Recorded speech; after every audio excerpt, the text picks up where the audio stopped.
गिबियावनो बुंनो थाङोबा बेयाव सुबिदाया थागोन गासिबो मेकआपफोरखौनो जों बयबो दा नैबे जुगाव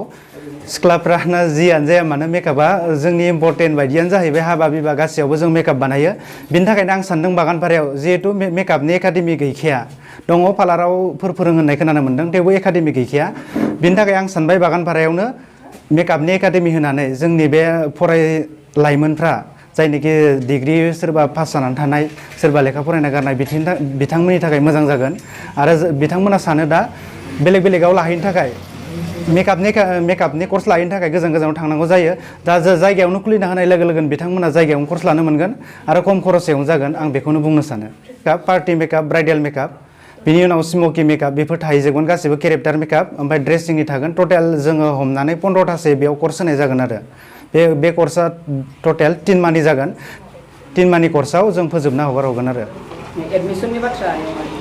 एडमिसननि होननानै बुंना होयोबा दाथ' अपेनिंसो जाहैबाय एसे डिसकाउन्ट दङ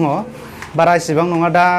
9000ल' खालामनाय जादों बे 9000 जोंनो खुनु एडमिसननि फिस होनाय बिदि जों खालामनाय जायाखै टटेल 3 मायाव 9000आनो जाजोबगोन आरोना ओमफ्राय गासिबो मेकआपनि प्रडाक्टफोरखौ जोंनि बेयावनो होजोबनाय जागोन जेबो बायलायनाय नङा आरो सुबिदा दं सोरबाफोर जुदि मेकआप बानायनो गोसो जायोबा जोंखौ कन्टेक्ट खालामनो हागोन जोंनि स्टुडेन्टफोर दंखायो गासिबो जों थांजोबनाय जागोन आरो ओमफ्राय लोगोसेनो सोरबाफोर ओरैनो बेयाव बानायफैनो गोसो जायोबाबो जों ओरैनो फ्रियावनो बानायना हरगोन आरोना बेखिनिया